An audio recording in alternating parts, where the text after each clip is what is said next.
Hi, this is Alex from phpacademy.org, and I'm back now with another video for the new Boston.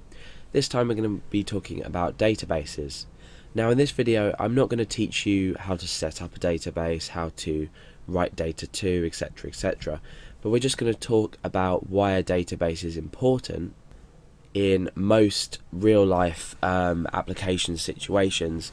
I'm also going to be talking about a bit about the MySQL database. Now this is also called MySQL. You may hear people call it MySQL, but for the duration of these tutorials I'm going to be calling it MySQL. Okay, so why do we need to use a database? Now you may have come across databases before in the format of, say, Excel, Access, and other database applications where you can store values with specific column names and you can store these values as a row. I mean, you can do that in Excel as well, but okay, so let's just get rid of these PHP tags and I'll take you through why we might want to store data in a database.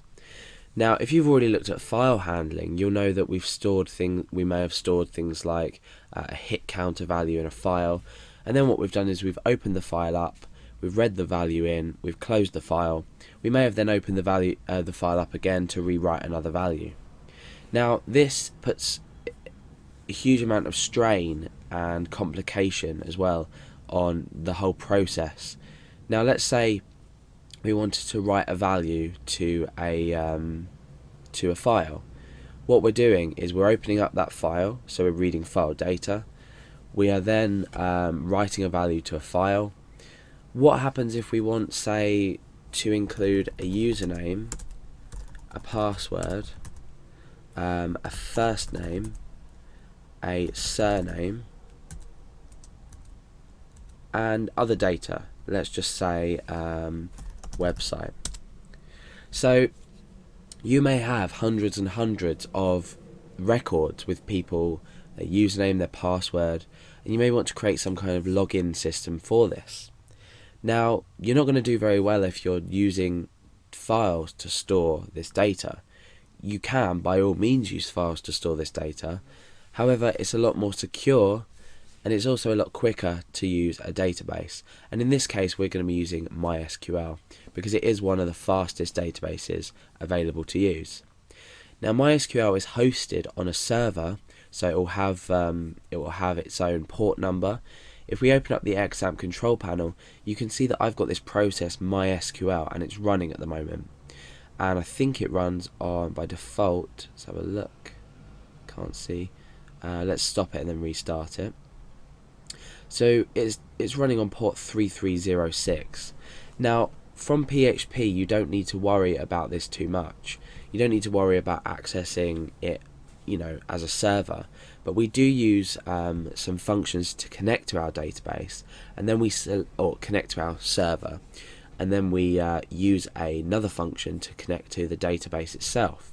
So you can have a variety of databases within MySQL, and then you can have a variety of tables inside them databases. Now a database would be, say, users. So this is my users database here. I've got username, so I'm going to say Alex. Password, I'm going to put pass123. First name is Alex, surname is Garrett, and website phpacademy.org. So I've already put one record in for myself. Now this table we're looking at here, this is going to be a table, could contain other data. So we could say Billy, again the password might be pass456, Billy, Garrett, and we might not have a website. So we are storing essentially data in this way.